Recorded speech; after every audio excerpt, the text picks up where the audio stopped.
And apologies, we have to cut into this report. We'll bring you the full story subsequently. But for now, we're taking you live to the news conference at the Information Ministry on Ghana Beyond Aid, to be chaired by the Senior Minister, Yao Safumafo. Let's go there now. That you will bless this land. You will bless us, instilling us the true virtues and values of honesty, humility, hard work, and above all, inspire us to be patriotic, to be able to achieve what you have willed for us. We pray, O Lord, that as we experience this pandemic that has engulfed the whole world, you will let us come out of this stronger and cleaner. You will turn our adversity into opportunity. We know we are not able to do anything unless you are in the forefront. We ask that, oh Lord, you begin this program with us. And everything that we discuss here, Lord, if it's from your spirit, we pray that you will ratify it in heaven. That at the end of the day, this country shall emerge from ashes into glory, to the glory of your name. We ask for all this and many other favors, believing it is granted, because we ask in the name that is above all names, even the name of our Lord and Savior, Jesus Christ. Amen.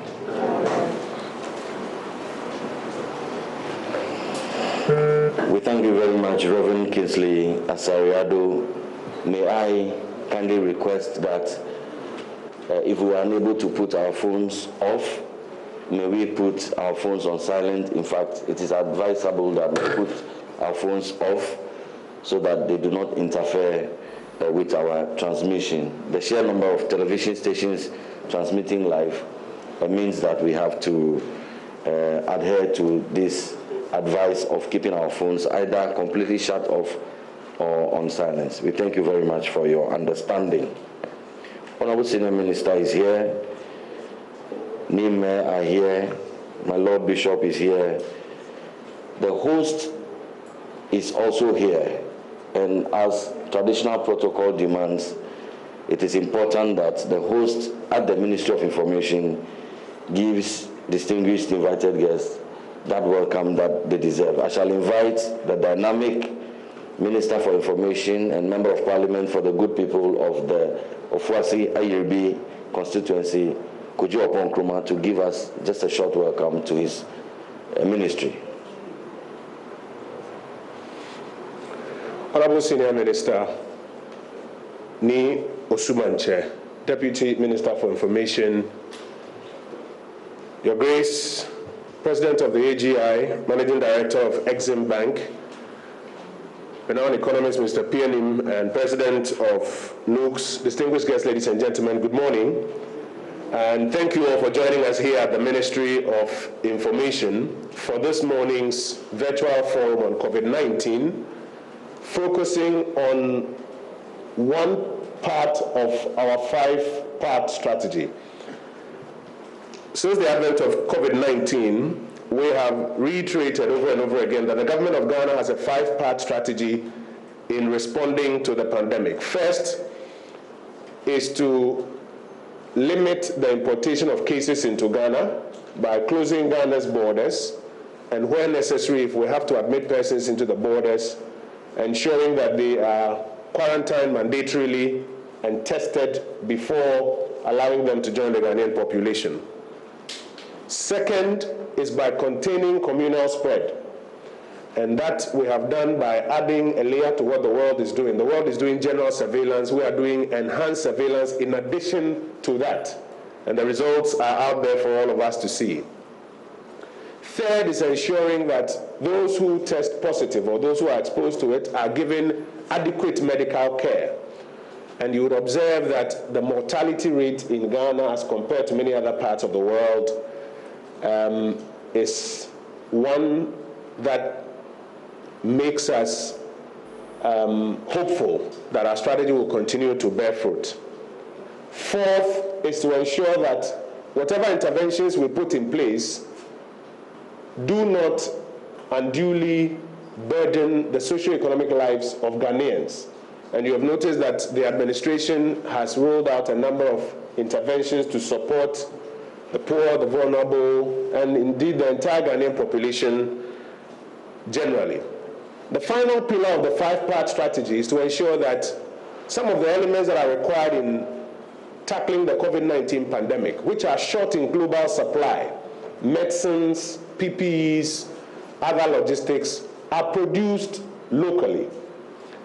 That we turn this adversity into an opportunity to produce things locally and assist us in tackling it.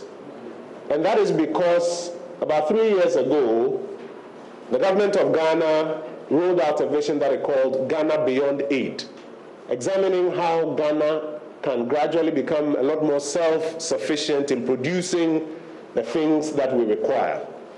And so the conversation of Ghana Beyond Aid, the conversation of turning adversity into opportunity, fits rightly into the fifth pillar of our COVID-19 response program. This morning, as part of the regular engagements and national conversations that we have an opportunity to focus some more specific attention on that and perhaps expand it some more even as we look at the Ghana Beyond Aid conversation. I'd like to welcome our panelists. I'd like to welcome the Honorable Senior Minister, in whose office the Ghana Beyond Aid Committee works. And I'd like to welcome all of you who are here with us and hope that this morning's deliberations will give us some deeper insights into how to take things on to the next level. Once again, we welcome you. Thank you very much, Honorable Minister, for information. Distinguished ladies and gentlemen, at this juncture, I would like to acknowledge the presence in our midst of some very important and distinguished individuals who are going to serve as our resource persons for today's program. Along the line, we shall continue with the acknowledgements. We have the former Member of Parliament for the Akim-Odan constituency. He has been former Minister at the Finance Ministry and also at the Education Ministry. Today, he is the Senior Minister of the Republic of Ghana, Honorable Yao Osafo-Mafu. We acknowledge you. The Honorable Senior Minister will also chair this all-important forum on the theme COVID-19 and our march towards Ghana Beyond Aid, turning adversity into opportunity. Distinguished ladies and gentlemen, we are also joined by the immediate past Metropolitan Archbishop of the Catholic Diocese of Accra and currently the Archbishop of Cape Coast, the Most Reverend Charles G. Palmer Buckle, the Catholic Bishop of the Cape Coast Diocese. We also have one of our renowned statesmen, a respected economist, somebody who has contributed his quota to national development, a household name in Ghana and beyond. The Venerable Kwame PNM is also here with us. Distinguished ladies and gentlemen, the Trades Union Congress is the largest labor organization in Ghana, founded, I believe, in the year 1945, has membership in excesses of over 500,000 persons. The General Secretary of the AGI is also here with us, Dr. One moment, let me get the name properly. Dr. Yao Ban is also here with us. Distinguished ladies and gentlemen, the Association of Ghana Industries by Dr. Yao Edu-Jemfi. Dr. Yao Edu-Jemfi is also here with us.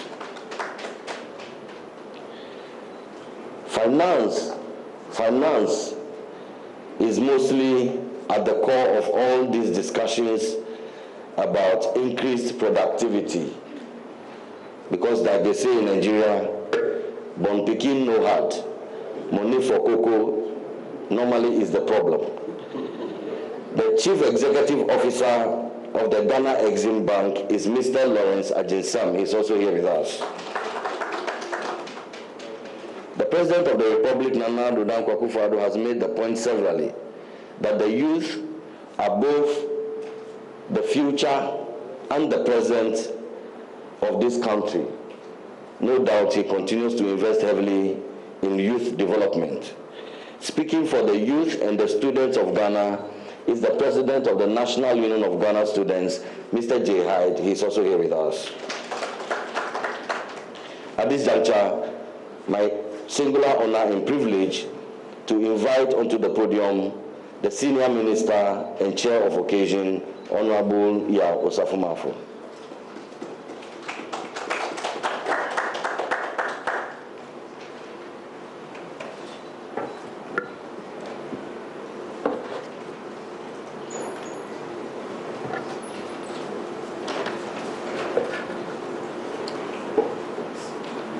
Colleague, Minister for Information, members of the Ghana Beyond Aid Committee here with us, the distinguished panelists for today's occasion.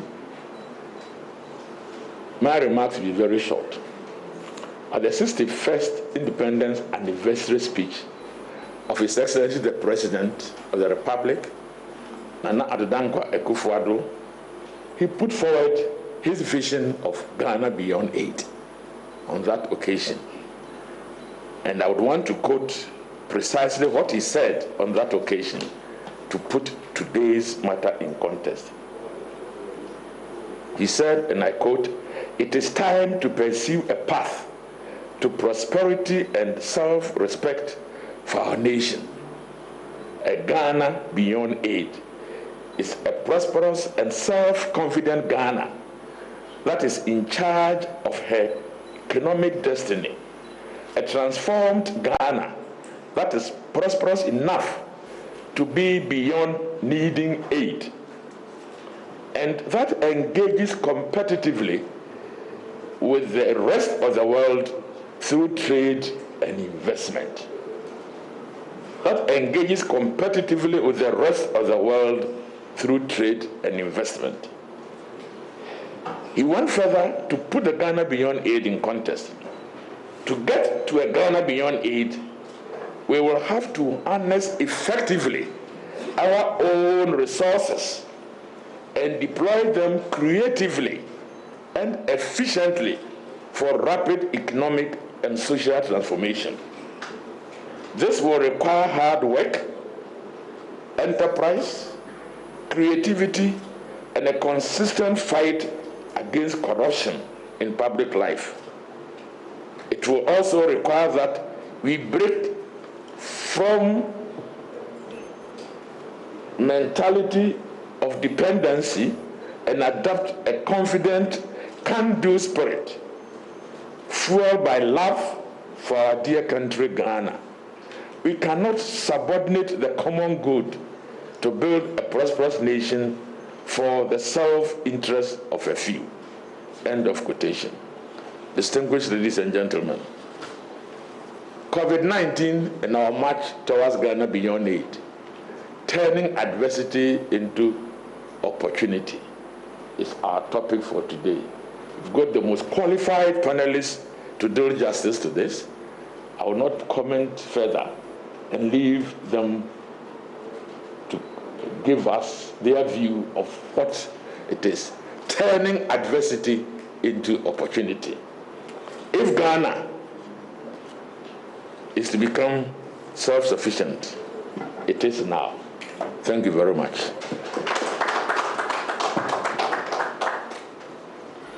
If Ghana is to become self-sufficient, it is now. We thank you very much, the Honorable Senior Minister. Indeed, these are good times to be Ghanaian. Distinguished ladies and gentlemen, my singular honor and privilege to also acknowledge the Honorable Member of Parliament for the good people of the Evalue Jora constituency and Minister of State, Honorable Catherine Ablema Afeku. We also have representing Nime and Nananum, His Majesty the Osumanche, Ni Okwe Kinka Dowuna the Sixth, Ni Oyiwadon Imwajobo. Distinguished ladies and gentlemen, we shall now move into action and hear from the experiences and knowledge of the bevy of important dignitaries that are gathered here this morning. May I also announce quickly that there shall also soon be an all-female panel on this topic. The Ghana Beyond Aid Committee is very conscious of the need to tap into the knowledge and experiences of all groups, including women, and especially women, 51% of the population. And so a special program has been organized, and so let nobody be worried that amongst these respected individuals, there is no woman. There is a program designed specifically for our women counterparts. May I also use the opportunity to announce that viewers and listeners at home, and we have announced that this is a virtual forum essentially because of our social gathering protocols. And so viewers at home and people who are monitoring on radio are free to send their questions and comments to the Ministry of Information Facebook, which is live streaming, and also can send WhatsApp on the number 050 35 444 60 050 354 4460. Our distinguished panelists will take your questions and respond to all the queries that we may have. May I have the singular honor, Mr. Chair, with your indulgence, to invite the Archbishop Palmer Buckle to speak to Ghana about renewing our mindset and changing attitudes for our collective development under Ghana Beyond Aid. And Your Grace, my Lord, you would like to use the podium? Thank you very much. Your Grace, you are welcome to use my podium. My blessings this morning that my Lord Bishop uses my podium.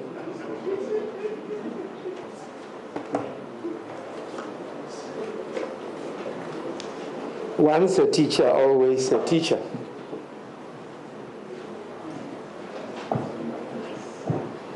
In that case, let me reposition the podium.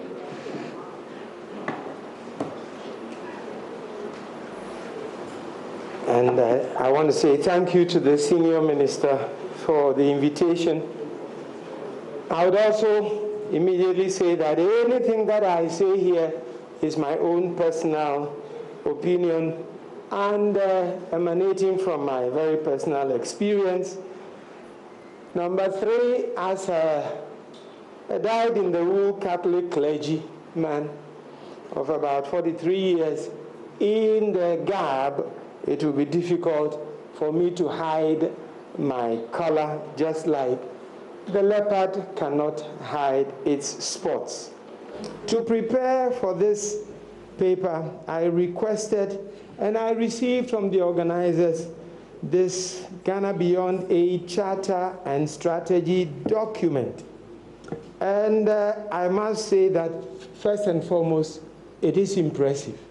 I've been very impressed by it, and I would immediately go on to recommend that it be simplified, an abridged version be made available to Ghanaians and to all stakeholders. It is a big dream of Ghana, and for it to succeed, every Ghanaian must be on board. I have entitled my contribution, Putting the Ghanaian Right, and Ghana Will Be Right. Putting the Ghanaian Right, and Ghana Will Be Right. I coined it from a truism, put the world straight, put the man straight and the world will be straight. I narrated an anecdote and got into trouble somewhere. I hope you pardon me as I narrate the same anecdote.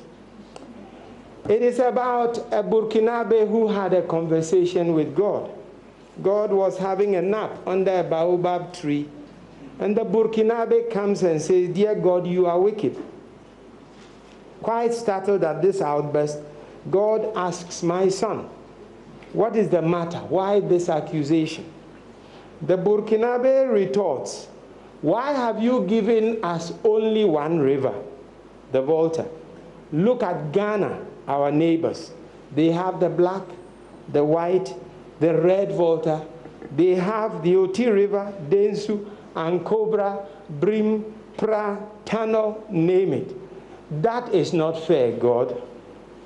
God said to the Burkinabe, "You go and take some rest while I think up an answer for you." Our Burkinabe goes and returns in a short while, and he shouts out loud, "God, you are very, very wicked. Our country is nothing but desert, sand, and desert. Look at Ghana, lush and beautiful. Forest with all kinds of trees and animals. That is not fair to us." "Well, my son," God says, "you are right to some extent. Just leave me for a while, and I will give you an answer." God closes his eyes for a second round of a nap, and he hears, "Dear God, you are very, very wicked."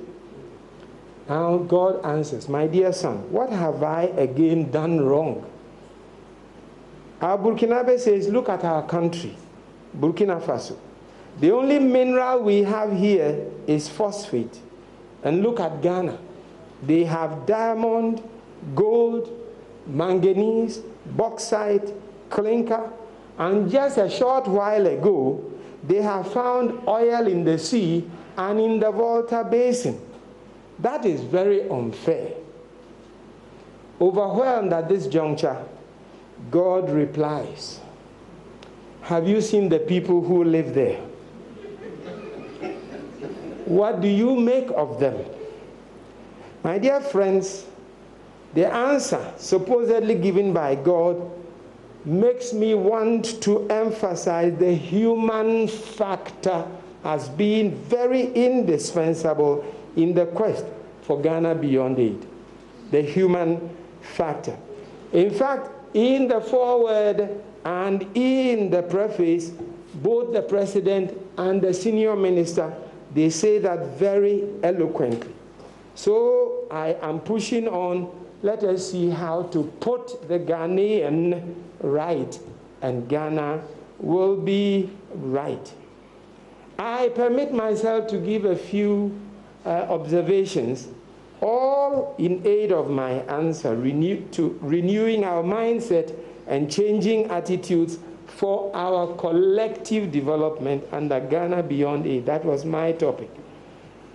Chapter 2 of this document, which I quite well read, is about the fundamental values and attitudes, and I would recommend that chapter 2 be amplified a bit, and it should also be expatiated on. The reason is simply this: there is an enumeration of the values and the expectations. Permit me to narrate them on page 7.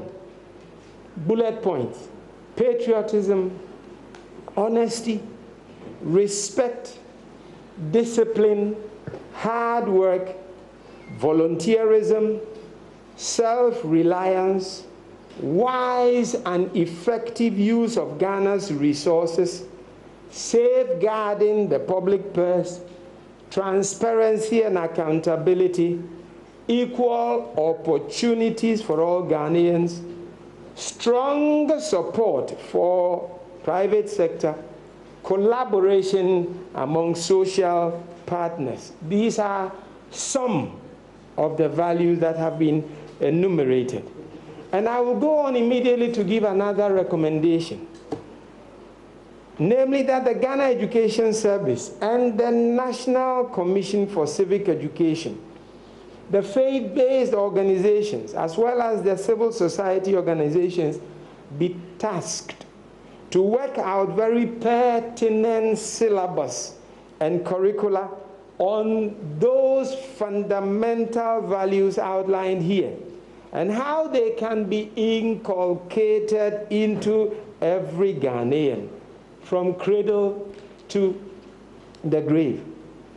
We need, in my opinion, systematic and sustained goals-oriented formation programs for these values. We need systematic and sustained goals-oriented formation programs for these values. Now, tackling head-on my topic, renewing our mindset and changing attitudes for our collective development, as you know, Charles Palmer, he has a patron saint called Bob Marley. And I believe we don't need just to renew our mindset, we need an emancipation from our mental forms of slavery of all kinds. None but ourselves can free our minds. And therefore it falls into Ghana Beyond Aid. We need a paradigm shift from our present mindset, our attitudes, and our behaviors. And to execute that is my next recommendation. When we look at the education curriculum, there is an appreciable emphasis on the sciences, on technology, on engineering, and on mathematics, the STEM. Unfortunately, there is not a concomitant or adequate emphasis on values and value formation.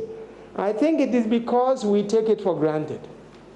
When I look at the universities, I would wish that as we emphasize the STEM, we should also equally emphasize the humanities and the liberal arts. Because as our president put it here, the STEM leads us to forming the hardware for development. The software for development can only be formed by the humanities, where we deal with the spirit and the soul of the person. So I would like to leave it at that. As we implement in Chapter 7 this document, I would like us to involve the universities, and to involve the secondary schools, and to involve coming down to the first cycle schools, and permit me to make a plaidoyer for what I call religious and moral formation. There is a very big vacuum created over there. Whilst we form people in their hardware proficiency, the software proficiency, namely values and virtue, we are losing sight of. And therefore, Jesus would say, man does not live by bread alone, but by every word that comes from God. It's just to say man does not live only by satisfying their material needs in a developmental motion, but particularly that which makes the person human in his or her relationship and in his or her use of these skills that have been bequeathed to him.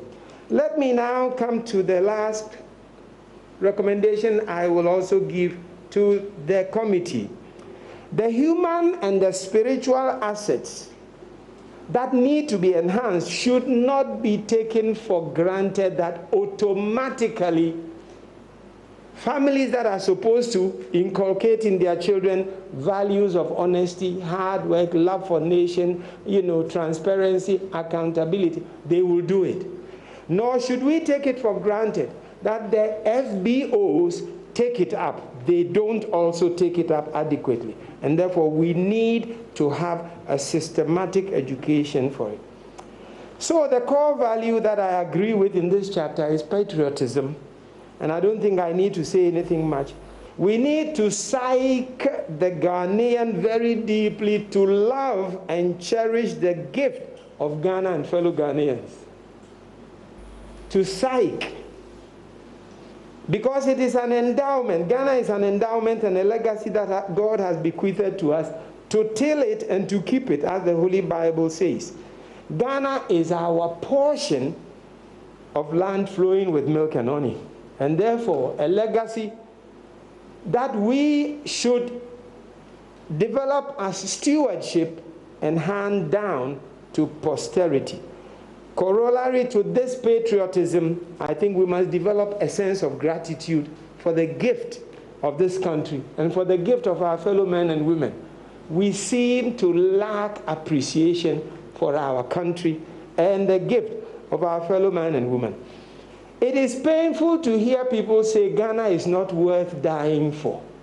I feel very sad when I hear it, because having traveled extensively and being a very critical observer of other peoples and cultures worldwide, I can stand here and say there is nowhere like home.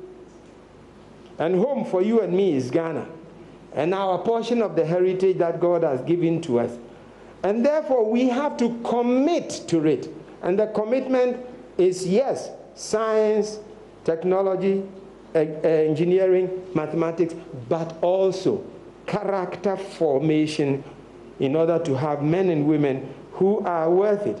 You know, Ghana, as a name, comes from the Arabic word gold. It's the same word Guinea. And it means a land of gold. And Ghana is a land of gold, mineral resources, and a land of golden people. We've got to do something about it.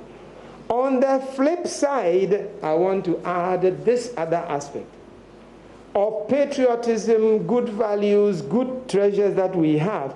There is a canker that I think we need to combat. It is a disvalue, which is even more insidious than corruption. And that evil is called cynicism, mistrust, and the notorious Ghanaian PhD syndrome.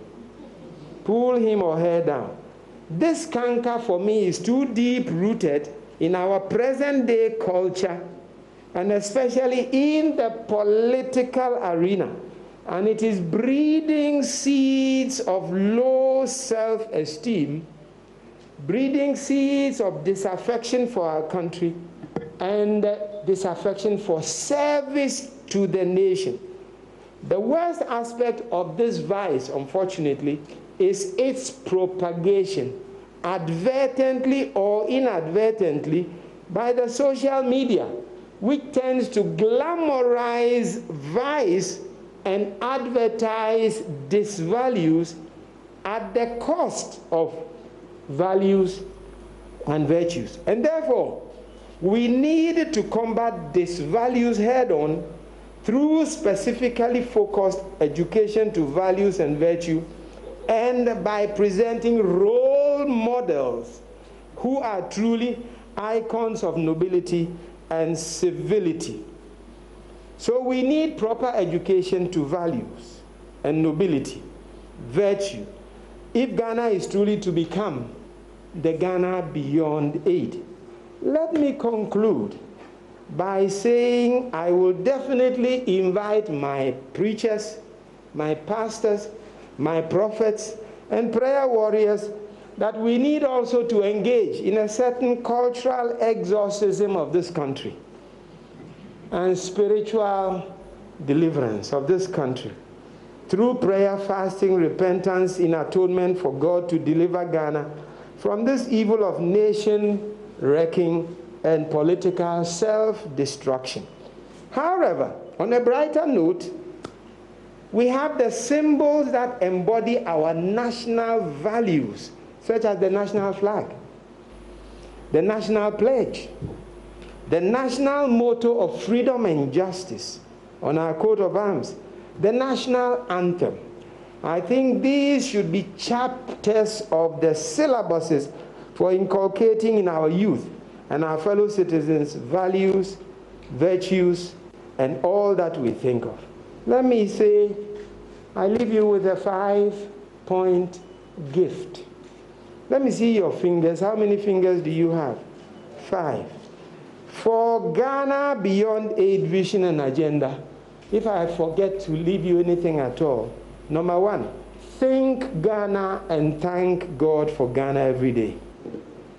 2, love Ghana and live for Ghana everywhere. 3, pray for Ghana and protect Ghana at all times. 4, serve Ghana and save Ghana now. 5, devote yourself to God and die a little for Ghana today. For the name Ghana, the acronym GHANA, God has a new agenda. Thank you very much.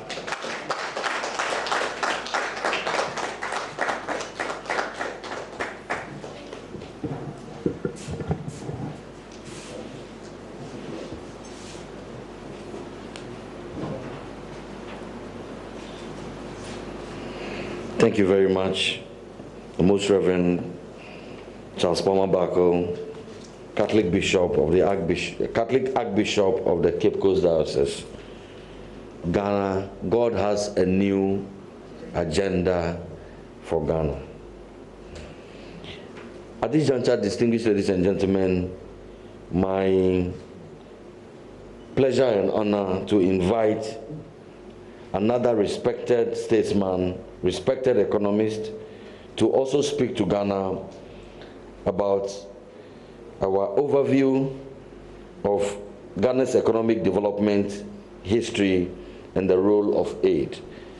Mr. Kwame Mpienim, you also want to use the podium.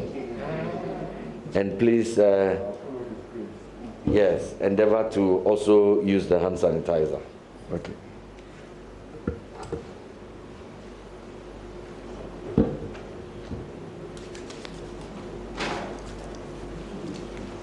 Let me first of all express my appreciation to the Senior Minister for the invitation.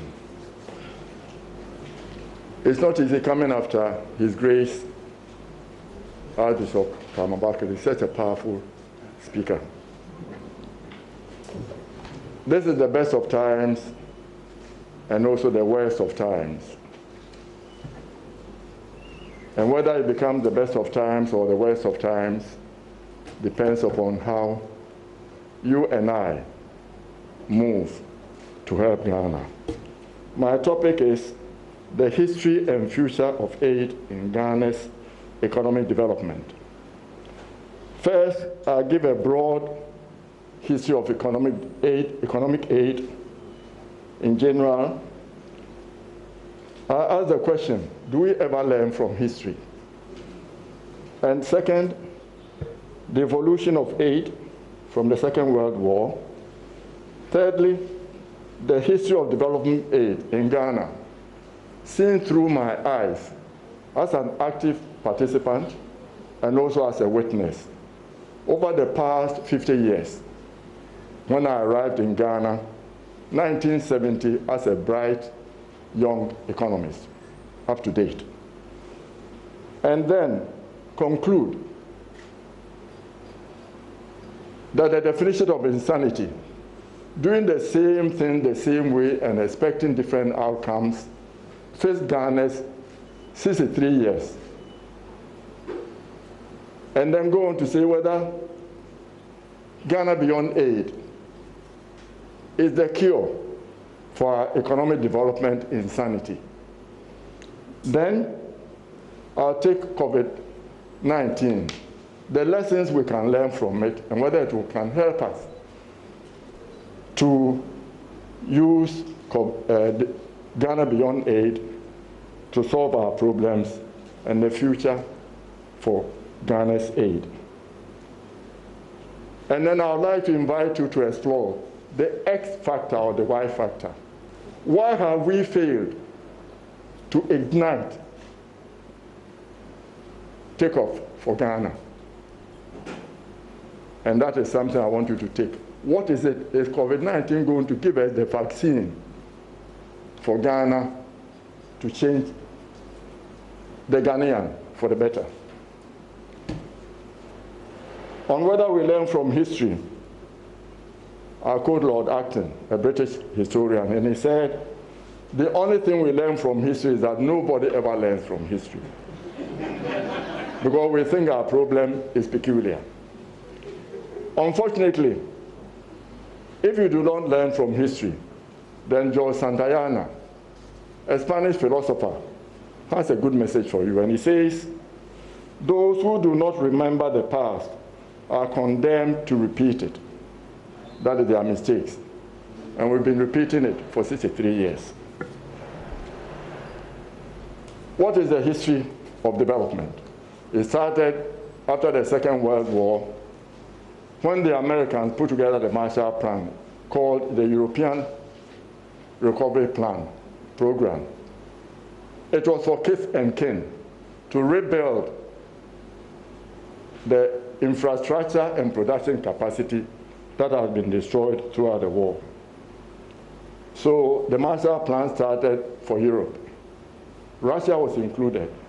When Russia withdrew, and the competition for hegemony between USSR communism and America capitalism was peaking, then a geopolitical element was inserted.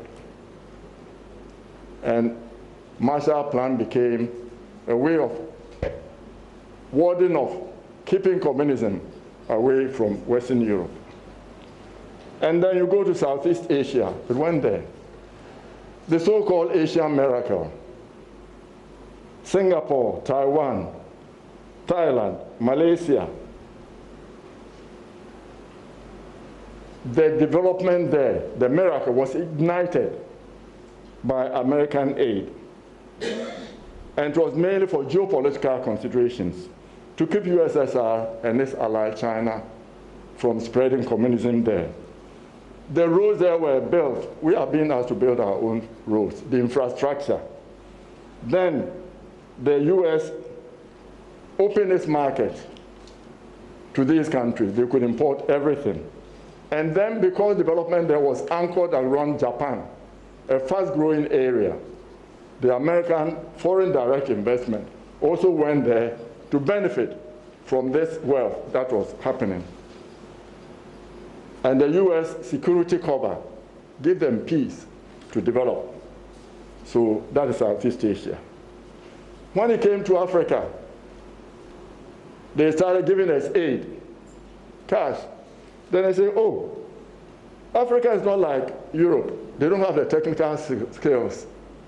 So maybe what we need is technical assistance. We went through a whole lot of things. Capital didn't work, so what? They said technical assistance. Then they moved, tied it, not tied it, a whole lot of things. Until recently they came to say, these governments don't have the interests of their people at heart.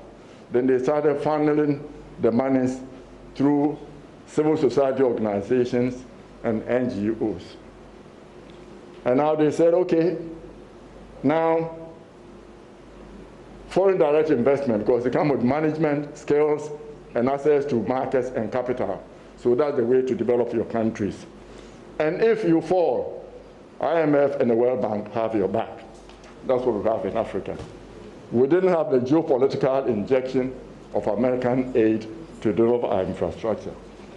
A history of aid in Ghana through my half-century as participant and active witness.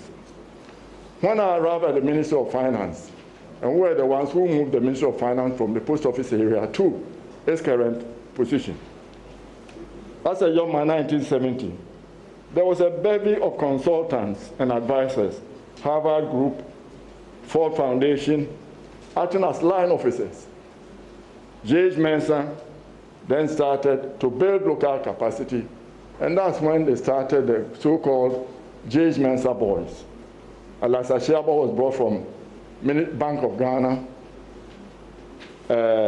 We have IDAM engineer brought in, and we started building a team. Don Kofojo was brought from the World Bank, Baswa was brought from the World Bank, I came from the UN Economic Department.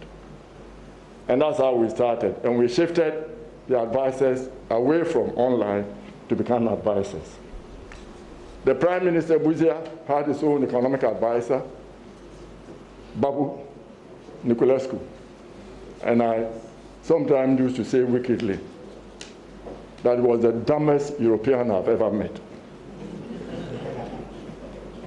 Our history of being masters of our own destiny. Since 1957, when we started with the greatest reserves any nation had, of course, some say wasted. We spent some to make sure that Africa was free. A lot of the freedom fighters were in Ghana. We fed them. We gave them tools to go and fight for independence. But all that accumulated under colonial rule are reserves. And we ended with excessive borrowing through suppliers' credit for bad projects. And our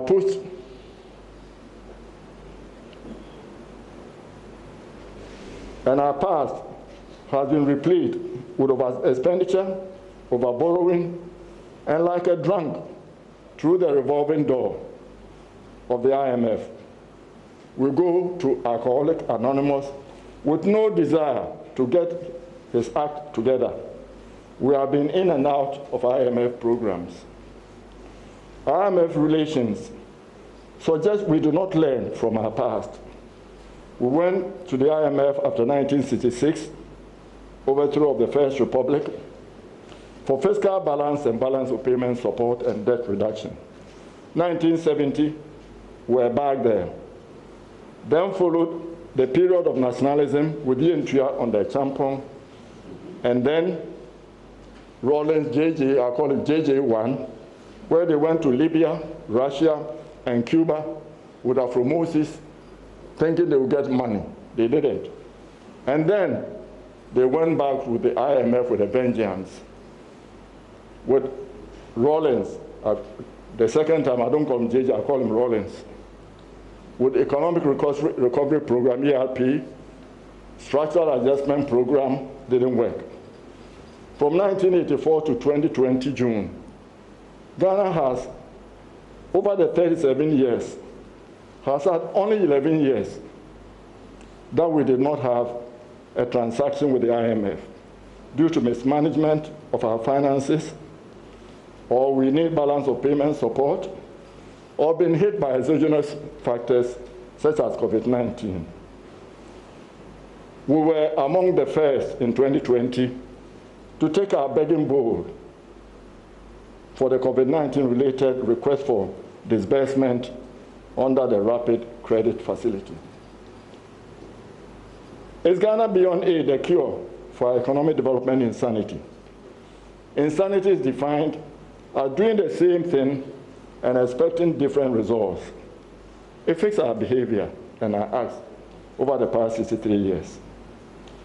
Ghana Beyond Aid has a clarion call to action to change mindset and move from business as usual stance towards a wiser Ghana may be the vaccine to protect us from our exaggerated mentality, entitlement mentality.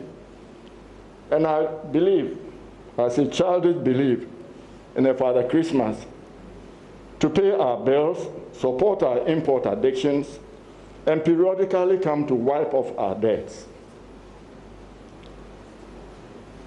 A national disease needs a national cure. Ghana Beyond Aid is an idea whose time has come. But to galvanize into action, it's hard to move from just being an idea to the realms of ideals. It needs to be collectively packaged as a national vision, an agenda, so that it survives and does not become a one-day wonder, here today, gone tomorrow. My regret is that in the stakeholders called to put together this agenda and move it, the second largest party was not made to be part of it. That can be changed. And the senior minister, who is one of the most consensus-building people, being in charge, gives me hope that that will be changed. Without a Ghana Beyond Aid-like vision to drive our new trust for transformation, we may continue as creatures of our past, creatures of habit, and prisoners of our past, dying of poverty in the midst of an abundance of wealth. The power of ideas for change. Margaret Mead, an American anthropologist, reminds us, and I quote, "Never doubt that a small group of thoughtful and committed citizens can change the world. Indeed, it's the only thing that ever has." Ideas. Can GBA be our transforming rod? Yes, with persuasion, sense of urgency, and, importantly, walking the talk, not just talking. We can shift the idea of GBA to ideals to focus and guide our action for social progress. What lessons can we learn from COVID-19 to impact, to help us embrace Ghana Beyond Aid, to shift gears for sustainable development? COVID-19, like other exogenous events, but more dramatically, has derailed and pushed us off our growth trajectory and exposed, one, the fragility of our economy, two, our lack of savings habit, putting aside a little for rainy days. There are two opposing global trends. One goes for more human solidarity and better coordinated win-win globalization. The other is a withdrawal, petty nationalism, such as keeping drugs to themselves. Autarky, a challenge, this is a challenge to our path out of poverty. Whether it goes one way or the other way, it challenges us. On resource mobilization, the lessons learned from that is that we need to reset the button and cut our coat according to our cloth. There's nobody out there to come and help us. Ghana Beyond Aid should primarily be a conversation among Ghanaians. How to change the entitlement mentality. It's not with the donors. In my village, they will tell you,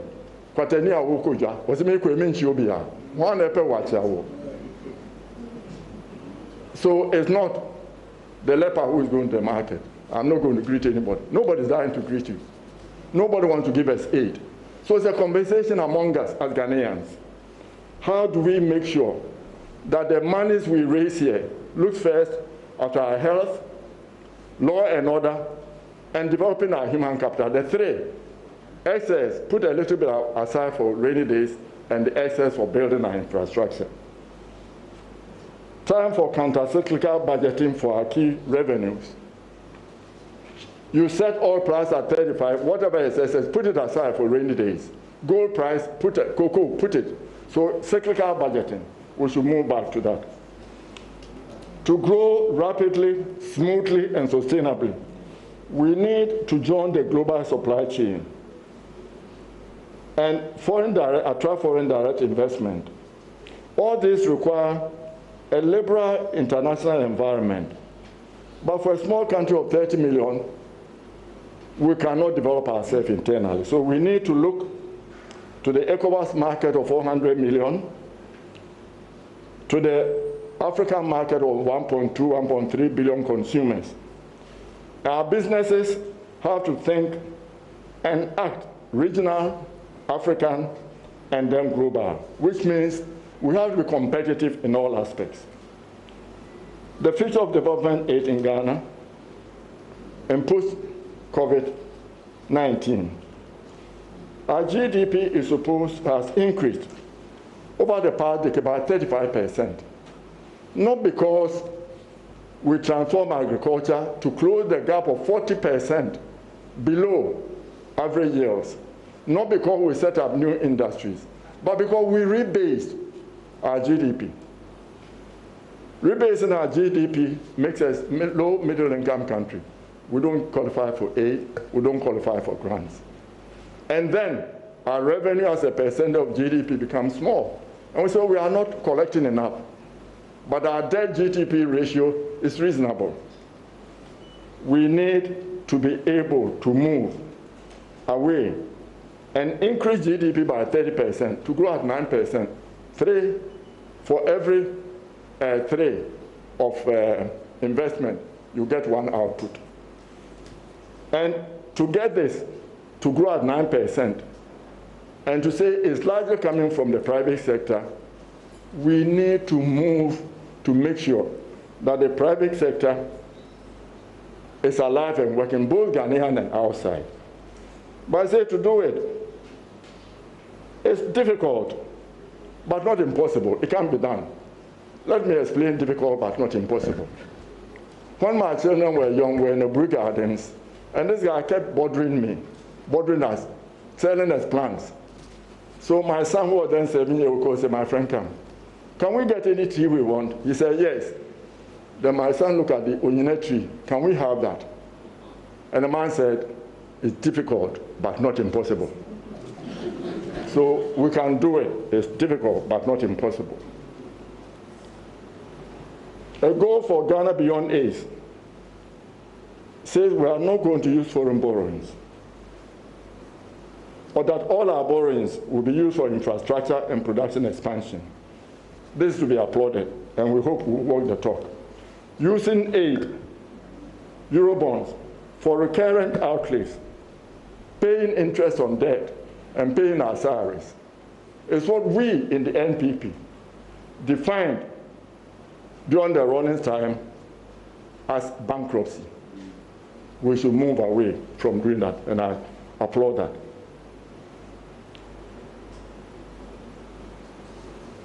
The only way, when Yasaf Mafo was in finance and he started on foreign Eurobonds, and Banredu came and implemented, the idea was that we're creating a risk-free benchmark using government borrowing, so that the private sector can go and add a rate and borrow.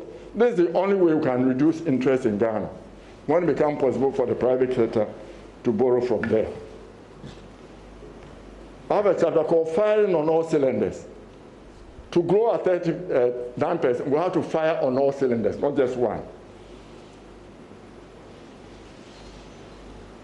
COVID-19 in Europe and elsewhere will be greener than it is now. So fossil fuel may become something of the past. We should aggressively, when the opportunity comes, exploit all our oil and sell it, convert it into the assets, and use it for developing our nation. Can we make Ghana clean and peaceful to attract billionaire citizens? A billionaire citizen, can you give him a passport, you let him invest $200 million in government of Ghana bonds at 1 or 2%, so that they can use the Ghana passport. There are Chinese, Koreans, everybody trying to move away, Iranians. Let's attract them. I have a wicked thing, but I won't talk about it. That is, people stole from Africa, and they put it in Ghana's hub, and they are caught. We should only let them pay back 20%, so they keep 70%. If they put it in Europe, we catch them, we take the money, and cut off their hairs too. Looking out for the elusive spark to ignite our takeoff onto transformation. We have not learned from our lessons. Crisis ridden in the past, our failure for takeoff. And I have what I call the Abebe conundrum. Abebe is an Ethiopian, works at the IMF. We're having a conference in Kofi Annan in Europe. And he kept saying, my brother, I want to have coffee with you. So after I said, let's go. We went. And this is what he told me. Ghana, you have the people, and you heard His Grace. The resources and been spared by epidemics. You were talking about Ebola, all those things. You've been spared on that. And natural disasters. Have you seen a tsunami in Ghana? Why are you failing? He said.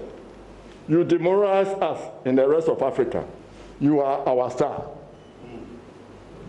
I sat and I said, baby, you are young.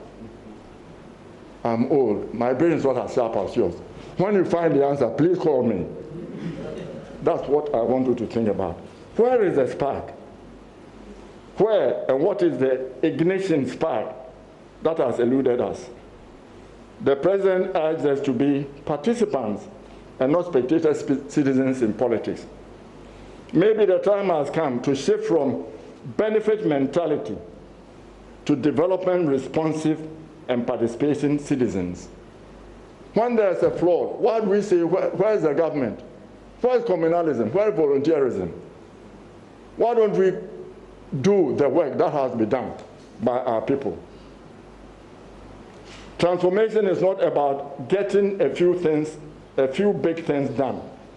It is doing thousands of small things correctly at all levels of government and in all nooks and crannies of our communities.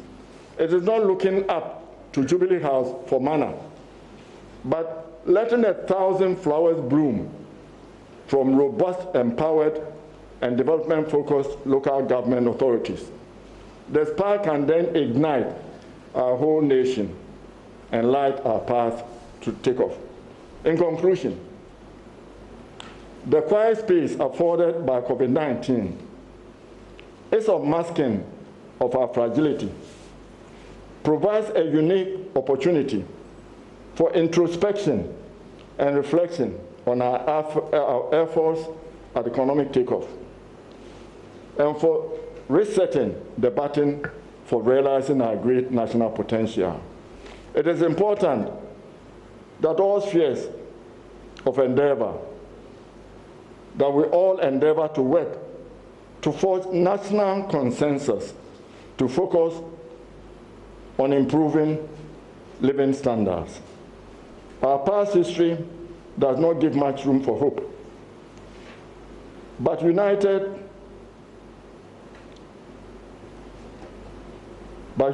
as a nation, rational and ready to embrace technology with tunnel vision, determination, and focus, we can make great strides in the next 2 decades towards changing our past narrative of poverty in the midst of abundance into a wiser Ghana. I thank you.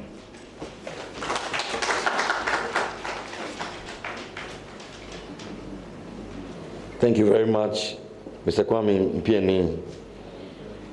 Ladies and gentlemen, we are live on GTV, we are live on TV3, Metro TV, GH1 TV, JoyNews TV. We are also live on CTFM, Oman FM, and Unique FM. We are also live on our social media handles at the Ministry of Information and at the Office of the Senior Minister.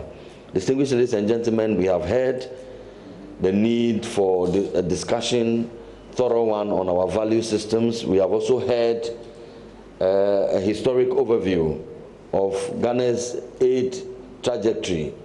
I think that at this juncture, it is also important to appreciate Ghana's Ghana Beyond Aid agenda.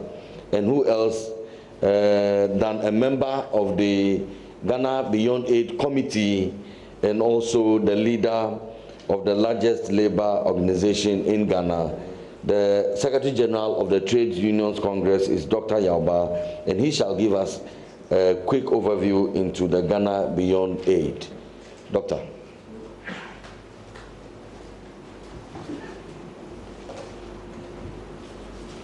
Thank you very much, Honorable Senior Minister, our Honorable Minister for Information is gone, eminent panelists, His Majesty Osumanche. Ladies and gentlemen, I'm a proud member of the Ghana Beyond Aid Committee, and I'm on the committee with two of my colleagues, Sister Abba Sampson and Brother David Champong. They are both here with me. Honorable Minister, Honorable Senior Minister, thank you for this honor. The first question I pose is, why do we need Ghana Beyond Aid? And again, I'll quote what the President said. And this is in the foreword of the Ghana Beyond Aid document, which was shown by Archbishop. He said, indeed, we can and should build a Ghana that is prosperous enough to stand on its own 2 feet. A Ghana that is beyond dependence on the charity of others to cater for the needs of its people. Here we are, 2 or 3 years ago when the President had this vision, nobody thought about COVID-19. And now we have this pandemic on our hands. The coronavirus pandemic has come to show us clearly that Ghana Beyond Aid agenda is indeed appropriate and timely. Therefore, it should not be jettisoned in the storm of the coronavirus pandemic. This is a very powerful storm, and if you are not careful, you will lose all your assets. The vision of Ghana Beyond Aid should be our guide in our efforts to recover from the pandemic. The Ghana Beyond Aid, as I see it, is built around 3 pillars.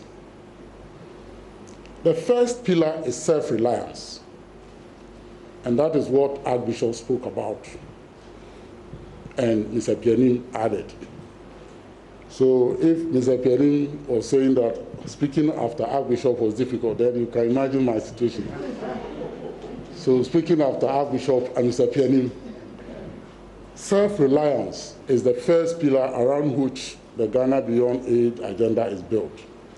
The second pillar is economic transformation, and Mr. Pianin spoke about this. And the third pillar, which Archbishop spoke a lot about, has to do with our values, our ethics, and our attitudes. And these 3 pillars are equally important. On the first pillar, self-reliance, I would like to follow the steps of Mr. Pianin to quote a number of very old people who wrote this many years ago. The first person I quote from is Samuel Smiles. I'm sure some of you might have heard about this man. He wrote a book called Self-Help in 1859. And in it, he wrote that help from without is enfeebling in its effects, but help from within invariably invigorates. Whatever is done for individuals or classes to a certain extent takes away the stimulus and necessity of doing for themselves. He continued, there is only one way that is safe for any person or any number of persons by which they can maintain their present position if it is a good one, or raise themselves above it if it is a bad one. And that is by practice of the virtues of industry, frugality, temperance, and honesty. And this is one thing that Archbishop mentioned. National progress, again, is the sum of individual industry, energy, and uprightness, as national decay is also of individual idleness, selfishness, and vice. And these are 3 quotes from Samuel Smiles in his book titled Self-Help, which was published in 1859. Another author observed in 1561, he said, chiefly, the form of a person's fortune is in his or her own hands. This was said many years ago. So when President Akufo-Addo came with the vision, he was following the steps of great people who had lived before him, including the first president of Ghana, Kwame Nkrumah, who at the meeting of the formation of OAU in Addis in 1963, 25th May, he said, and I quote, "On this continent, it has not taken us long to discover that the struggle against colonialism does not end with the attainment of national independence.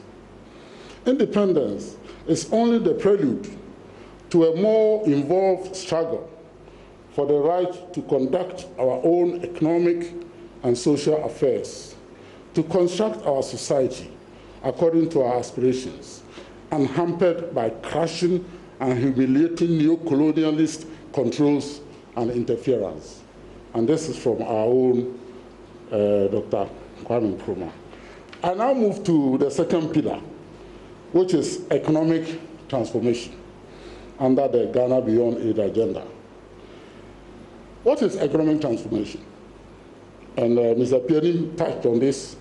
I would like to add, my understanding of economic transformation is that we have to move the large proportion of our workforce from a low productivity sector to a high productivity sector. That is my understanding of transformation. In Europe and other advanced countries, their development model was from agriculture to industry to service. That is how almost all Europe developed. They had a large agriculture sector, they moved to the industry sector, manufacturing, and then they moved to service. In Ghana, we are seeing a certain transformation, and that transformation is moving a large chunk of our people from agriculture straight to service. We have skipped industry, and industry is the chief creator of work, of jobs, and not just jobs, but decent jobs. Services sector are not necessarily the creator of high productivity and decent jobs. And that is what I call transformation. So when we are transforming this country, we are talking about moving the majority of 13 million Ghanaians who are in the workforce. 13 million. The way it is structured now is like this. Agriculture sector employs 38% of this 13 million. That's about 5 million. You have 5 million Ghanaians eking some life from agriculture sector in villages, mostly. Industry sector employs 13%, about 1.7 million. It's not even up to 2 million. And out of this 13%, only 8% are in the manufacturing sector. Then the service sector employs 49% of Ghanaians. That is 6.3 million people. And out of these 6.3 million people, you have 2.5 million traders. People you see in the markets, on the streets, they are all counted as traders. And that is how we have transformed or mistransformed our economy. And this is the time we have to change it under the Ghana Beyond Aid. Move a chunk of our people from the low productivity service sector, trading in everything, which is not manufactured in Ghana, but trading in things imported from elsewhere, to the secondary sector or the industry sector where they will be more productive. Therefore, transformation means we have to move our people from services, which is mainly informal, to industry, which is mainly formal. In the context of Ghana, transformation essentially means moving people from the low productivity informal sector, 90% of us are there, to a high productivity formal sector, in accordance with the ILO recommendation 204, which was adopted in 2015. Moving 90% of the total working population of Ghana from the informal sector to the formal sector will be a great economic transformation indeed. That also involves what we call the formalization. We started something, and don't let us think that Ghana is doing everything wrong. If Ghana were doing everything wrong, we wouldn't be here. There are some things we are doing right. We should look for them and do more. But the ones that we are doing wrong, it should change. Issuing of ID cards is a good beginning to formalize. So we expect Ghana card to be issued to every Ghanaian. Registering our businesses is a very important step in the formalization process. That will allow everybody to pay taxes. Then access to Social Security is something we should be thinking about. We designed a new Social Security scheme, a third tier, which is supposed to cater for the informal economy. For the past 10 to 15 years, not much is happening over there. Access to occupational health and safety. You go and see how people are working and where they are working, and you marvel. We should encourage as many people as possible to unionize, to form a union and to have a voice with their employers. And then digitization, which is being promoted a lot by our Vice President. Mobile money interoperability, registration of businesses online, NHS registration online, driver's license online, digital property houses, addresses, and telephony sites for access to broadband in all our communities. These are important transformatory measures. Economic transformation means moving the majority of our people from informality to decent work. And when we say decent work in the ILO framework, we are talking about 4 pillars. 1, employment opportunities for all. Rights at work, people's rights must be respected. They have to be protected, social protection. They have to have social security. And they should be able to dialogue, social dialogue with their employers. Mr. Chairman, I come to the very last pillar, which is values, ethics, and attitudinal change. And here, I'm just adding to what Archbishop said. Our values that we need to promote are honesty, unity, tolerance, justice, fairness, compassion, patriotism, respect for one another, self-reliance, discipline, hard work, transparency, accountability, social partnership, volunteerism, efficiency in the use of public resources, equality of opportunity for all, truth, and above all, love for one another. Thank you very much. Thank you very much, Dr. Yauba, General Secretary, Secretary General of the Trade Unions Congress. I'd like to acknowledge Madame Philomena Abba Samson, Vice Chair at the Trade Unions Congress and member of the GBA Committee. We also have Mrs. Halima Yakubu, Chief Director at the Office of the Honorable Senior Minister. We also have Mr. David Achampong, former NAT Secretary General and a member of the committee as well. Distinguished ladies and gentlemen, we have just been told that industry is the chief creator of decent jobs in Ghana. And on that note, I shall invite the President of the Association of Ghana Industry, the chief creators of decent job, to take the podium and have his 10 minutes. Honorable Dr. Yao Edu Jemfi, President of the AGI.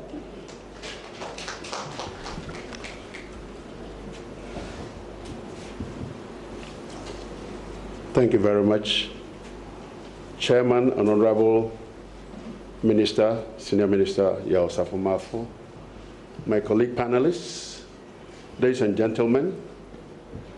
I really thank the committee, because really I'm the only committee on the panel, for the opportunity given to me to at least to speak, and also thank the National Council of Association of Ghana Industries for giving me this opportunity, and I'm blessed to be the president of this great association at this time. My topic this morning to deal with, which I have entitled, Putting Our Hands on the Deck to Save Mother Ghana. Putting our hands on the deck to save Ghana. our mother Ghana. We are dealing with how do we turn adversity into opportunities. And let me commend the government, Ghana Employees Association, Trade Unions Congress, for the great work that has happened during this time of tough times for Ghana. We have worked hand in hand with the government, with employers, and our employees, because we believe that this triangle is what makes a good marriage and prosperity of Ghana. Before COVID-19 came, there was a high impulse of goods. If you look at our economy from 1967 coming, when you look at in terms of agriculture sector, when you look at manufacturing sector, industrialization, and let us know, when we talk about industry, this include manufacturing. It talks about basically mining, oil and gas. All of them are grouped under that. But the true manufacturing sector is very, in terms of percentage, at around 4% for the actual sector. When you look at in terms of our growth, as we compare ourselves with Malaysia, we haven't gone far. So on this great day of 6 March 2018, I don't talk about any politician, but I believe that a new dimension was a great man, a Ghanaian, gave a new vision to Ghana. Just like Dr. Martin Luther King Jr. stood in Washington and said that I have been to the mountaintop. I don't know if I'll get there with you, but I know one day a black man and a white man will sit at a table and eat together. This great man on 6 March 2018 stood on the hills of the Independence Square and said something that it is time for Ghanaians to take our life into our hands. All of us keep quoting what Kwame Nkrumah did, but I believe a time has come that we should look at a new dimension where we are and what we build on. Let me talk about history of our economy small bit before I go into what we are dealing with this morning. The days I came into this world in Ghana, there were companies like Akasanoma, where they were making small radios, where our mothers were taken to farm. There were companies like Siao, Apia Minka, my own uncle. There were times we were going around with these big Benz buses and new plan. That all of us, that were our way of getting around transportation. Our basic thing that we were doing was just what? Farming, fishing, and mining. And with the farming, those who are at least a little bit older, some of us, you had to go to the farm and bring cassava or foodstuff before you go to classes. You walk miles to attend to classes. You use lantern to study, but yet you went through those adversity for you and I to be where we are now speaking English. Big Janjantua English, and think we have arrived. Much has not changed. All it has changed is that we have changed the way we do things, and we think we have arrived, but a lot has been left behind. So this morning, with my task of dealing with adversity and turning them to become opportunities for the industries of Ghana, and I commend industries and employers and employees of Ghana that this, through COVID-19, it has proven that we are the test of time. We have the power, we have the capacity, we have the knowledge to tell Ghanaians that we can meet their needs. Years ago, a former President, Barack Obama, who is an African descendant, won and became the first black president of America by saying, yes, we can. I stand before you, a humble servant of Ghana and industrialist, to say that even in times of adversity, we, the industrialists of Ghana, say, yes, we can, if we are given the opportunity. So that this strategy of basically to get where we want to get to from today and onwards depend on three key people. The government of Ghana, the private sector, which is the employers and employees, and the people of Ghana. Those days when the small things were being made or were not, look at it, Some things that were radios that we thought was no good came from Japan, and we just accepted it. Even though it didn't meet the quality or whatever we wanted, that is all we had. At this time, now that our ports and everything have been closed for the past 3 months, Ghanaians have ate, Ghanaians are feeling better, Ghanaians have now converted to eat all the Ghanaian foods, and we are healthier than what we used to be. Why? Because as a doctor and a pharmacist in my pharmacy, there are few people coming for medicines now. And when you call them, say, doctor, I am now better because I stopped drinking all the oil. We were killing ourselves that we didn't even know. So these adversities have helped us to become very health conscious. It helps us to wash our hands. It helps us to now improve.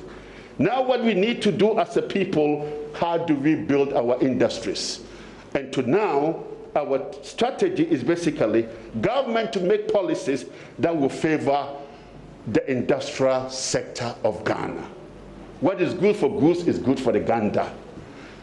Now we all understand that Ghanaians can produce enough food under the Food program. Now Ghanaians can basically get enough rice. 2 years ago, Nigeria banned importation of rice. 98% of all the rice in Nigeria, feeding Nigeria population of 200 million, are produced by Nigerians. It is time, if our government gives us a policy, that yes, indeed, the agro-processing area will be implemented under Ghana Beyond Aid. So much can be done for us to feed our people. A lot of us were eating spaghetti and all this, which had no nutritional value. But today, when we resorted to eating our kontomire and bordia and menkani, a lot of people, at least 5 people that I know, that I have taken them of diabetic medicines. Why? Because they change the way they eat. And we can grow enough plantain, we can grow enough banana, we can grow enough plantain, kontomire to feed our people. So when we say that the populace is how they accept the product that we are making. We might make mistakes, but we believe that at the end of it, as we do it over and over, the end result will be quality, will be applied. Brothers and sisters, Ghana belongs to us, and I never speak without saying that Americans build America, Germans build Germany, Nigerians will build Nigeria. But the only people who build Ghana is Ghanaians, that is you and I. There are 5 things, as Honorable Archbishop said, that I will leave with you this morning. There are things that we need to do to become innovative industrialists and to feed our country. One is the revival of the manufacturing sector. It's basically based on 5 pillars. Modernization of the agro-processing and agri-productivity. Where we have rich, we can't be using the catalyst to be cutting and cutting and cutting. Therefore, there has to be collaboration between our industries and the schools with the knowledge and the know-how.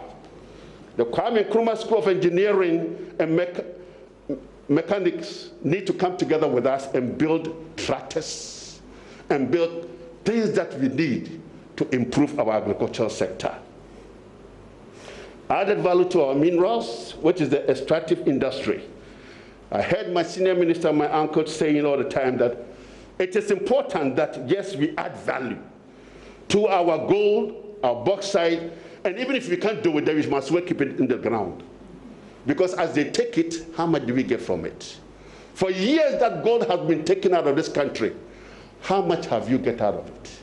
So it's time that until we build our own cemetery for gold, diamond to be, bauxite to become aluminum, to use great things, they must well leave it there. But we can use, if the government gives great opportunities, because Valco has been sitting there for years, since Nkrumah time. A great work can be done by them. The third one is labor-intensive manufacturing. All of us used to be wearing Akosombo textiles. It gets to a point we all change and forgot what we had. Our women went into Chinese laces and Thailand laces. The men moved into another angle. But now that we have this, look at all the masks that we are wearing. Great innovations. I sent pictures from what my sister is wearing to others. People wanted me to buy some and send to America because they want to match their dresses. Our people have become that innovative to make that kind of face mask. Therefore, we have great men and women who can really produce things, whether small assembly plants, to be able to get into large, but there has to be a local industrial regional parks in almost every region, because every region has something unique to produce in that area. We must honestly commend on the 1D, one factory, one district, one factory, basically because a lot of things are happening. Through the work of Exim Bank Chief Executive, they have been really supporting a lot of companies, and a lot is being done, and we are seeing the works. So not only planting for jobs, food and jobs, or the rearing for food and jobs, or the irrigation infrastructure, there's so much coming on that is going to help us to develop our industries. Local production of mechanized farming products definitely needs to be done. Number 4 is the ICT applications, and I'm glad the youth is part of our panel. We would like them to help us to develop new applications to do greater things. Not just WhatsApps. No, no, no, no. We want things that will help us to develop our companies, to increase productivity in areas where we can actually look at it. And I have a small testimony to share with you. I took a student from one of the great universities to the factory to work. And before you enter our factory, there's a big sign, mobile phone with a cross, which means no mobile phones. The guy entered the factory. While he was working a few minutes, I think his phone rang. And he walked out and stood at the corner with the phone in his ear, talking, not knowing that the boss, Edith, is coming. And I got there and I said, sir, did you see that? Yeah, then he knelt down. I said, you are kneeling and you are going home. Archbishop talked about attitude. Straight, he was dismissed. It's not about security of your job, but his attitude that he brought to the job did not qualify him to stay. As we are talking about modernization and industrialization, when we are saying that we need committed, disciplined employees that we can employ, and we can definitely help them to work and promote Ghana so that productivity in every sector will grow. The last one we will need is the large market, which our renowned economist talked about. ECOWAS market, over 400 million people. Now there's a bigger market, the African Continental Free Trade Agreement, which has come on. If it was not COVID, by July 1, the whole Africa was going to be one market for us to trade. Industries have got opportunity to move on. I just had a visit last week from ambassador from Rwanda, coming to find out how did we start to make HIV drugs in Ghana, and say, is there a way we can collaborate? A lot of us will come to Ghana because Ghana is the star of Africa. I was blessed so many times with all the ministers that have come to health in terms of the things that they help us to make HIV drugs in Ghana. Now we have come to a point that for the challenges for us to be able to move forward as industrial sector are the challenges we face. We believe the time that basically we should look at our electricity costs.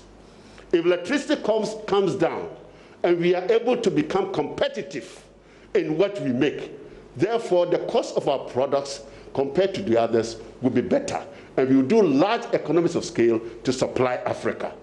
It's not about Ghana, it's about Africa. Africa belongs to Ghanaians, and we must take advantage of it.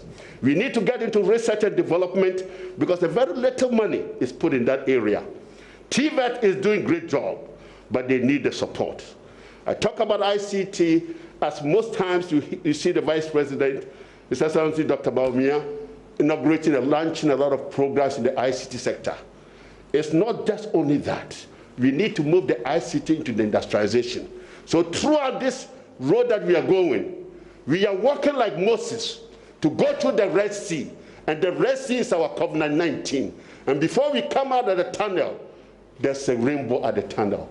That we together, the industrialists of Ghana, will help the government of the day, be ye whatever, that we can make it.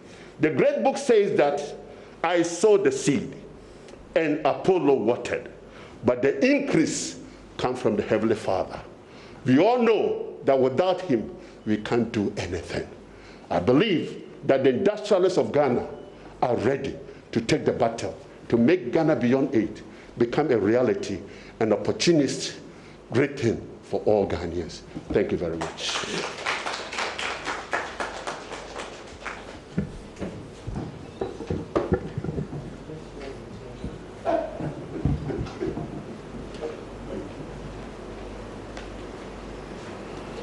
Thank you very much, the President of the AGI. And I heard whispers of the Most Reverend admitting the President of the AGI belatedly into the seminary. You can still respond to the call of the Lord. Thank you very much. Distinguished ladies and gentlemen, may I, in a special way, acknowledge the presence of the former Minister of Health, Honorable Alex Egbefia, representing the National Democratic Congress. May I acknowledge his presence here. May I also acknowledge the presence of the Chief Director at the Ministry of Information, Mrs. Mamle Andrews. We recognize your presence. Enough has been said about industrialization, but I think that the engine has to do with finances. May I therefore invite Mr. Lawrence Anjensem, the Chief Executive Officer at the Ghana Exim Bank, to have his 10 minutes with us. Thank you very much, sir.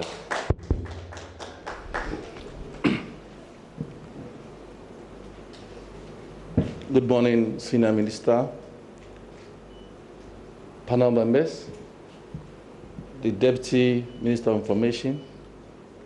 I stand on existing protocols. Mr. Kwame Biedim rightly said that after Archbishop has spoken,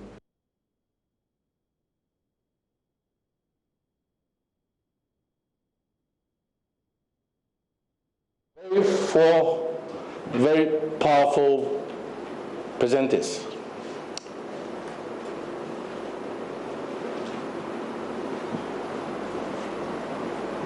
I met the senior minister some time ago, and I did indicate to him that Ghana Beyond Aid, in my view, sits rightly with Ghanaism. And why do I say so? If you listen to the vision of the president, which states that a prosperous Ghana that is beyond aid, then it tells you that Ghana Exim Bank, which has an object to support and develop trade between Ghana and other countries, and to build Ghana's capacity. Then if you read the last part of the vision of the president, that talks about engaging the rest of the world in trade and investment. We think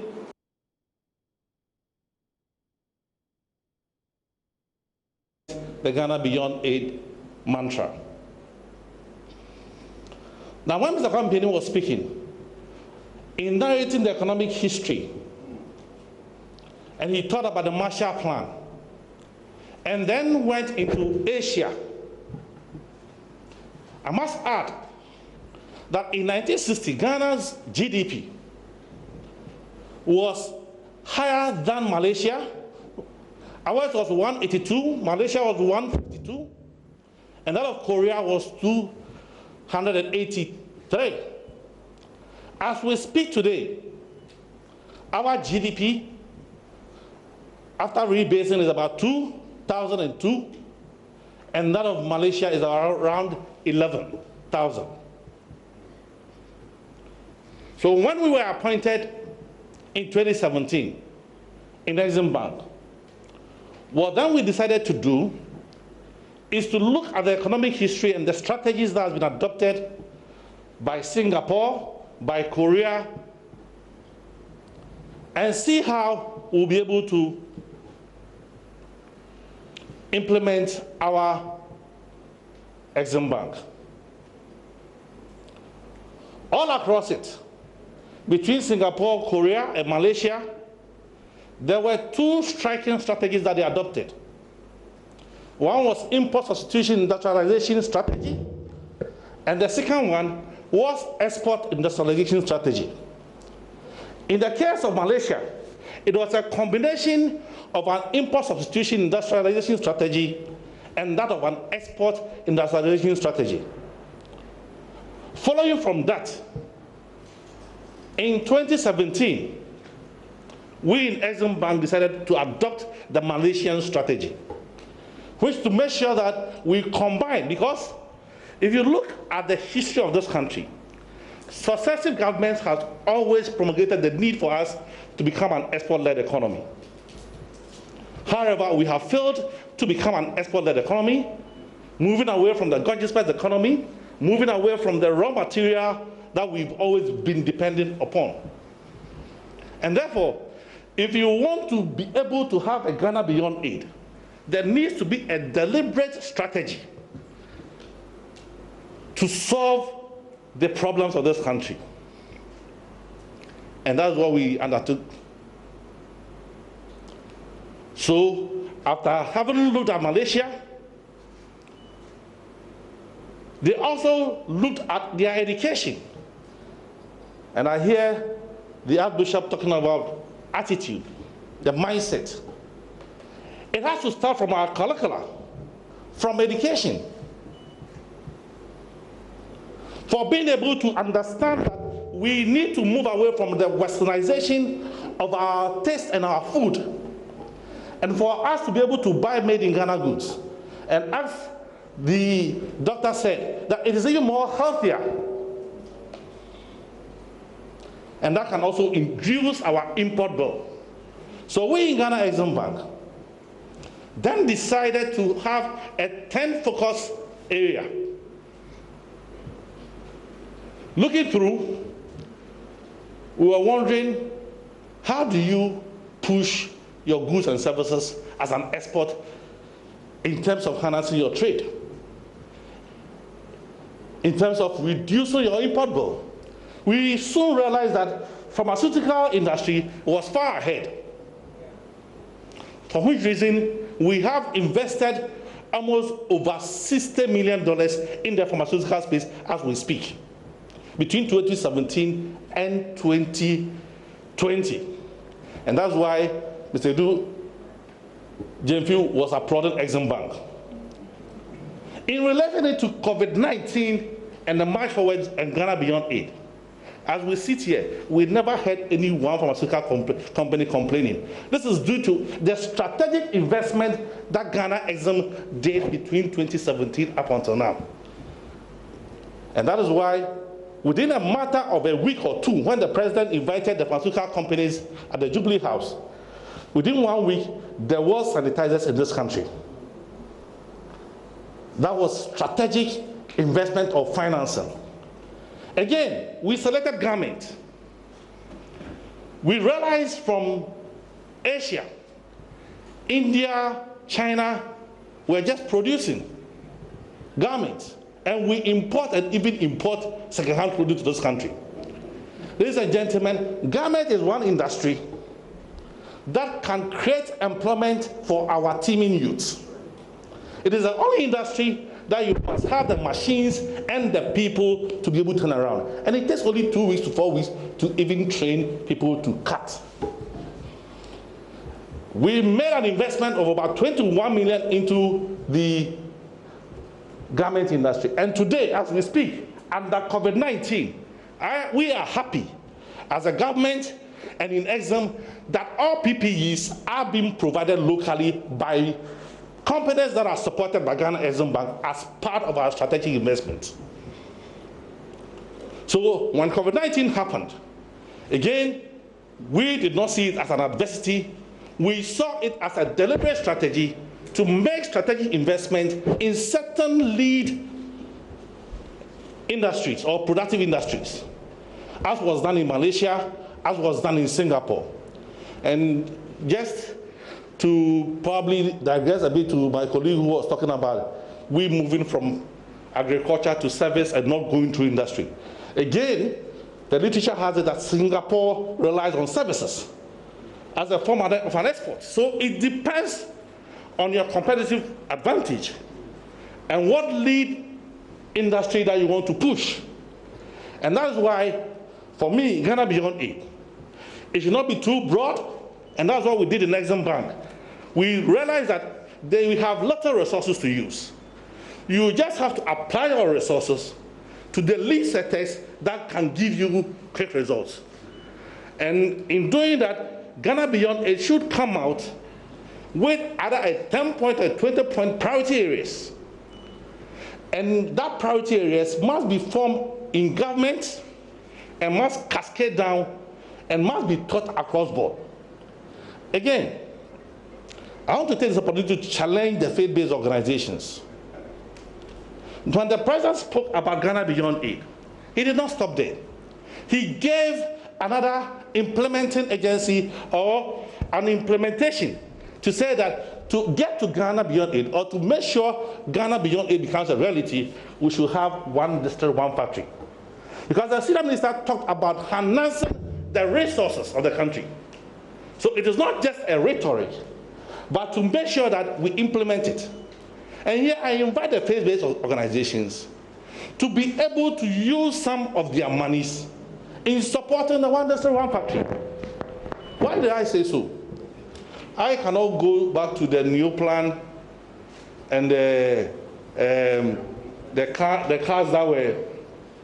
But if I remember in this country, just a small history of how we have evolved in using ice water, how ice water was being sold, and today how we are now using Baltic or using.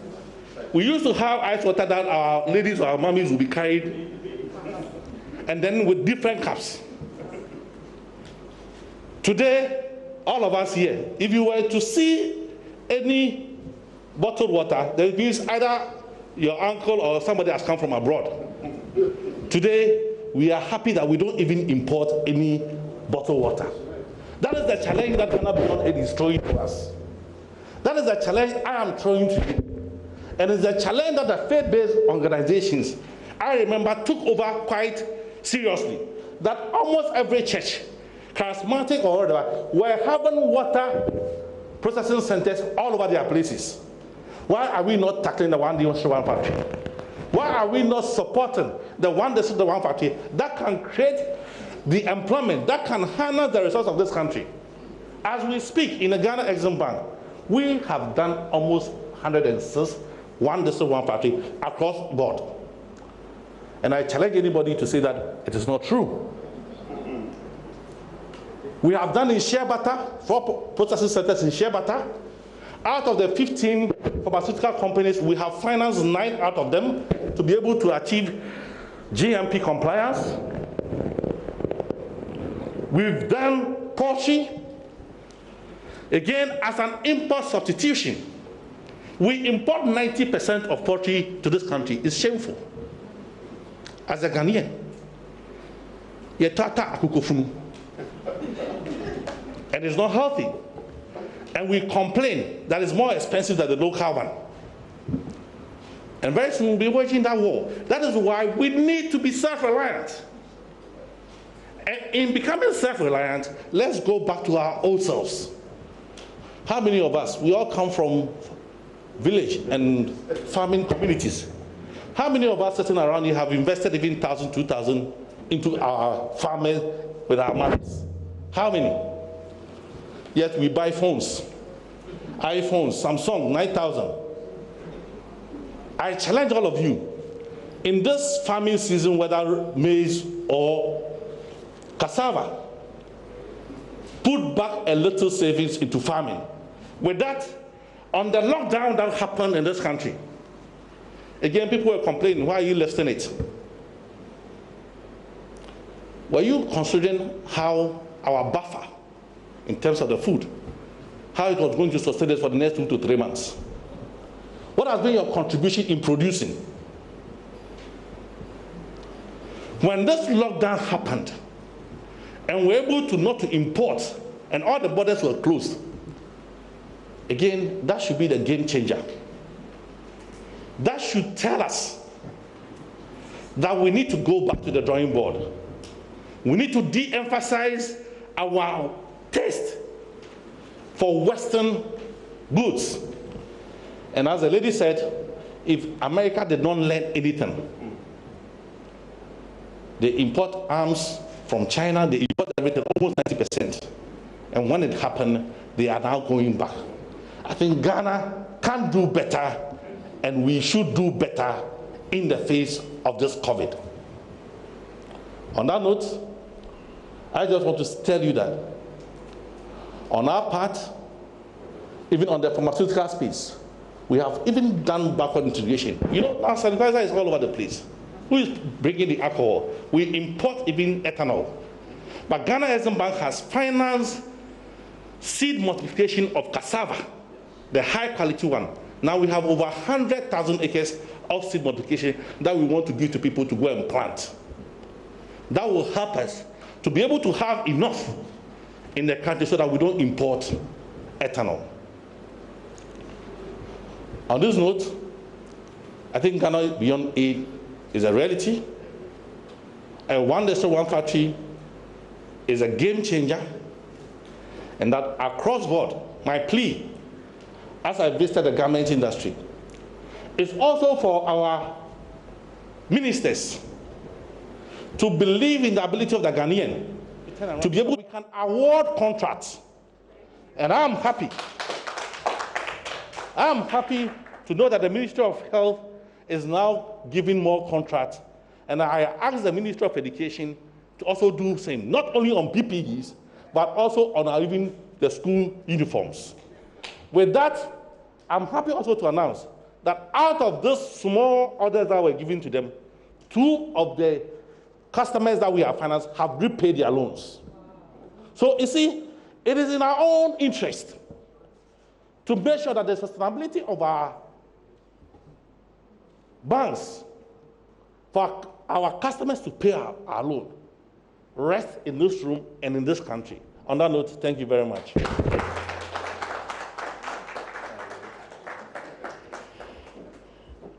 You can see clearly that, just like the President of the Republic, all our resource persons, all our panelists are very passionate about the Ghana Beyond Aid agenda, and we are excited. The youth, like I have said, are the future and the present, and the President of the National Union of Ghana Students is here to share with us on the topic, the youth and the vision of Ghana Beyond Aid. I shall invite Mr. President of NUGS, J. Hyde.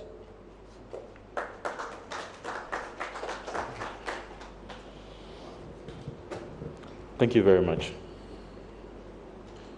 Honorable Senior Minister, colleague panelists, distinguished ladies and gentlemen, all protocols duly observed.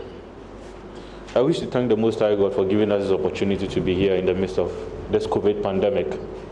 As a matter of fact, when we had lockdown coming, there was a meme that was going around that by July, every Ghanaian would have been dead. But here we are today, by the grace of God, and we are hoping that Ghana Beyond Aid will lead to fruition. But as a youth, we also want to thank the committee for giving us an opportunity for us to come to the table, except to also note that it is not just for the beauty of being at the table that's why we are here, but the fact that when we make recommendations, our voice will be factored in the decision-making process. Mr. Chairman, the National Ghana students and the youth of this country have been a great ally towards the support for government initiatives. The 1992 Constitution has been something that we vehemently supported, for which reason we have the Fourth Republic, which has seen the longest and the most peaceful of our regimes over time. Equally, the National Food Self-Sufficiency Program under the then Kutu Achampon administration was also something that we championed, of course, for us to all collectively come together and produce food for our country. In between these times, we also had the Yentia policy, for which reason the students of this country and the youth at large also supported the cause. We equally abandoned our classes in order to go to the farms to cut sugarcane and transport it to Commander for sugar to be produced for this country. We supported the cause for irrigation channels to be constructed in places like Afienya, Tano, and Afife. This is a sign of patriotism, and at any point in time, we shall not renege to support the cause of our government. Except to also say that while we are doing this, we are also wary of some of these promises and flamboyant initiatives which are taken by government that does not see the light of day. This is not the first time that the government of Ghana has launched an initiative of this nature. In the year 1995, then President Rawlings launched what we call Vision 2020. And it's interesting to know that we are here in 2020. It is up to you and I to judge if we have achieved that initiative. The first question we should ask ourselves is what led to the failure of this particular initiative? Are we committing time and resources to another rhetoric? For which reason tomorrow we shall look back and shall not be able to achieve these wonderful initiatives and conversations that we are having here. It is not just the panelists who should have this conversation, but it's also the responsibility of all of us to also demand from our leadership results. And for this note, the National Union of Ghana students, together with the youth of this country, who make up 70% of our population, have certain demands and recommendations from the committee. First of all, having looked at the policy of the Ghana Beyond the document, I must say that from our ranks, we see it as the most audacious initiative ever taken in recent times of our governance. We only hope that it is not just going to be a rhetoric, but will come to safeguard what Ghana faces as a nation. First of all, we hope that this is not just a political talk. The fact that, Mr. Chairman, the situation should not be that persons who serve to see to the implementation of this initiative will have to wear political colors. Because we believe that irrespective of our political colorization, everyone has got something to offer to see to the implementation or the successful implementation of the Ghana Beyond It initiative. And for that matter, I'm very honored to have seen the former Minister of Health here, who has shown cause for us to come together as a nation to see to the successful implementation of an initiative of this nature. Mr. Chairman, every youth in this country should be given equal access.